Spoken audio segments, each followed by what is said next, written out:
দেখুন বন্ধুরা কিভাবে বাংলাদেশের ছাত্র আন্দোলন হিন্দু খেদাও আন্দোলনে পরিণত হয়েছে।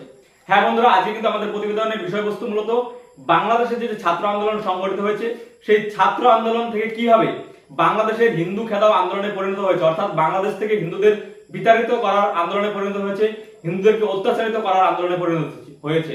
কারণ কিছু ভিডিও সামনে এসেছে যে ভিডিওতে দেখা যাচ্ছে বাংলাদেশের যারা হিন্দুরা রয়েছে তাদের উপর কিভাবে অত্যাচার চলছে, বাড়ি ঘরে লুটপাট চলছে, বাড়ি ঘরে আগুন ধরিয়ে দেওয়া হচ্ছে, এমনকি মহিলাদেরকে হুমকি দেওয়া হচ্ছে, তাদেরকে রেপ করা হবে, ধর্ষণ করা হবে। এমনও কিন্তু ঘটনা সামনে এসেছে, যার জন্য আজকে কিন্তু আমি এই ভিডিওটা বানাতে বাধ্য হলাম।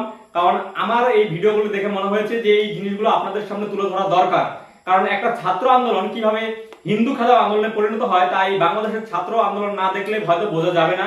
তাই এই আন্দোলনের যে হিন্দু খেদাও আন্দোলনে পরিণত হয়েছে তাই আপনাদের সামনে তুলে ধরলাম। চলুন আগে একটা ভিডিও দেখা যাক, যে ভিডিওতে দেখা যাচ্ছে বাংলাদেশের যে হিন্দু বাড়ি রয়েছে সেই হিন্দু বাড়িতে কিভাবে লুটপাট চলছে, ভাঙচুর চলছে, আগুন ধরিয়ে দেওয়া হচ্ছে এবং মহিলাদেরকে কিভাবে অকথ্য ভাষায় গালিগালাজ করা হচ্ছে। সেই ভিডিও আমার ডাইন সাইডে আপনারা দেখতে পাচ্ছেন। সেই ভিডিও আমি দেখাচ্ছি আপনাদেরকে, আশা করি বুঝতে পারবেন। চলুন দেখা যাক।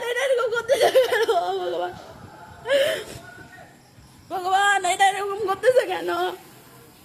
এটা ইচ্ছে করে আরো লাগাচ্ছে এখন।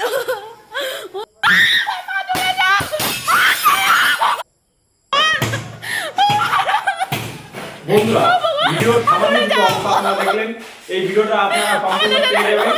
আশা করি আমার এই যে চ্যানেল রয়েছে এই চ্যানেলে আপনারা সম্পূর্ণ ভিডিওটা পেয়ে যাবেন। কিন্তু বিষয় হলো এই ভিডিও তো আমি আপনাদের সামনে অল্প একটু পার্ট তুলে ধরলাম, কিন্তু এই বিষয় শুধু আমরা যদি দেখি এই হিন্দু খেদাও আন্দোলন শুধু এখানেই থেমে নয়। বাংলাদেশের যে ছাত্র আন্দোলন, সেই ছাত্র আন্দোলন যে মিছিল রয়েছে সেই মিছিলেও কিন্তু এই ছাত্র আন্দোলন থেকে ভারত বিদ্বেষী একটা মনোভাব উঠে এসেছে। এর আগে আমরা দেখেছি, কারণ সেই মিছিল থেকে এমনও স্লোগান উঠেছে যে ভারত যাদের মামার বাড়ি বাংলা ছাড়াও তাড়াতাড়ি, এমন কিন্তু স্লোগান উঠেছে। অর্থাৎ তাদেরকে বুঝেছে যে বাংলাদেশে যারা হিন্দু রয়েছে তারা নাকি ভারত, তাদের নাকি মামার বাড়ি ভারত।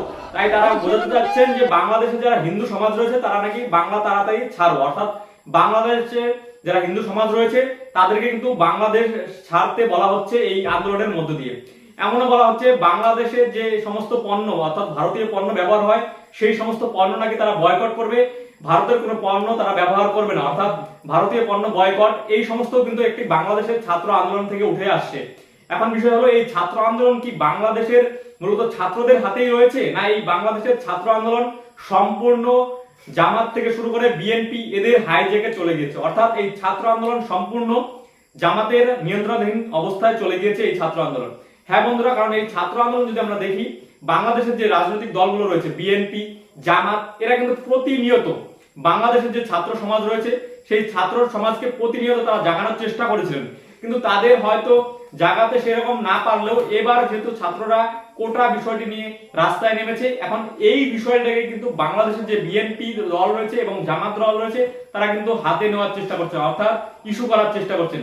আর যার ফলস্বরূপ এই ছাত্র আন্দোলনের মধ্যে তাদের কিছু প্রতিনিধি ঢুকে দিয়ে তারা কিন্তু এই ছাত্র আন্দোলনকে সম্পূর্ণ হাইজ্যাক করে নিয়েছে এবং তাদের বরাবর রীতির অনুযায়ী তারা কিন্তু এই ছাত্র আন্দোলনকে হিন্দু খেদাও আন্দোলনে পরিণত করতে চাইছেন, অর্থাৎ বাংলাদেশে একটি নৈরাজ্য তৈরি করে মূলত তাদের লক্ষ্য ক্ষমতা দখল করা, অর্থাৎ শেখ হাসিনাকে বাংলাদেশের গদি থেকে নামিয়ে সেই গদিতে তারা আসীন হওয়া। এই বিষয়ে কিন্তু মূলত তাদের ইচ্ছা এবং লক্ষ্য। এই লক্ষ্যকে তারা পূরণ করার জন্য কিন্তু বাংলাদেশের যে সমস্ত হিন্দু ভাই বোনেরা রয়েছে তাদের উপর কিন্তু এই অত্যাচার প্রতিনিয়ত জামাত গোষ্ঠী থেকে শুরু করে সমস্ত কিছুরাই তারা প্রতিনিয়ত করে চলছে।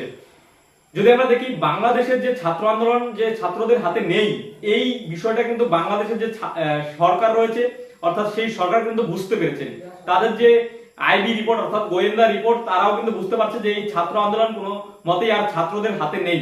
কারণ ছাত্র আন্দোলন নাম করে দেশের বিভিন্ন স্থানে যেভাবে ভাঙচুর চলছে, স্বপ্নের মেট্রো রেল, সেই মেট্রো রেলেও যেভাবে ভাঙচুর চলছে, তখন থেকে কিন্তু বোঝা যাচ্ছিল এই ছাত্র আন্দোলন আর ছাত্রদের হাতে নেই, এই ছাত্র আন্দোলন অন্যদের হাতে চলে গিয়েছে।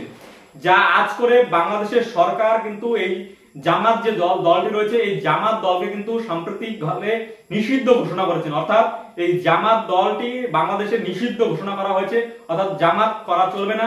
এই জামাতের অংশ যারা থাকবে তাদেরকে কিন্তু এই বাংলাদেশ সরকার গ্রেফতার করবে। যদি তারপর আমরা দেখি এই বাংলাদেশের আন্দোলনটা কিন্তু সম্পূর্ণ জামাতের হাতে চলে গিয়েছে।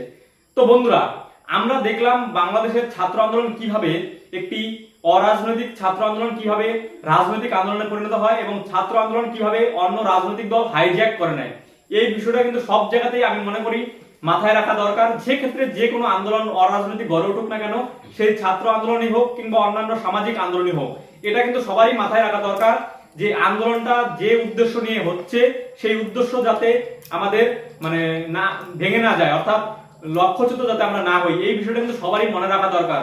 যা কিনা এই বাংলাদেশের ছাত্র আন্দোলন যে হয়েছে সেই ছাত্র আন্দোলনে হয়তো যারা নেতৃত্ব রয়েছে তারা কিন্তু এই বিষয়টি হয়তো মাথায় রাখেননি, যার ফলস্বরূপ এই ছাত্র আন্দোলন তাদের হাতে নেই।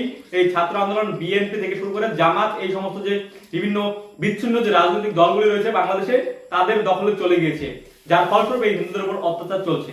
বন্ধুরা, আজকের ভিডিও তোমাদের কেমন লাগলো তোমরা অবশ্যই কমেন্টের মাধ্যমে জানাবে। যাদের ভালো লাগলো অবশ্যই শেয়ার করে বন্ধুদের কাছে পৌঁছে দেবে যে বাংলাদেশের ছাত্র আন্দোলন কিভাবে হিন্দু ভাষা আন্দোলনে পরিণত হয়েছে। আর যারা এখনো সাবস্ক্রাইব করোনি অবশ্যই সাবস্ক্রাইব করবে, ভালো লাগলে অবশ্যই লাইকের মাধ্যমে জানাবে। নমস্কার, ধন্যবাদ।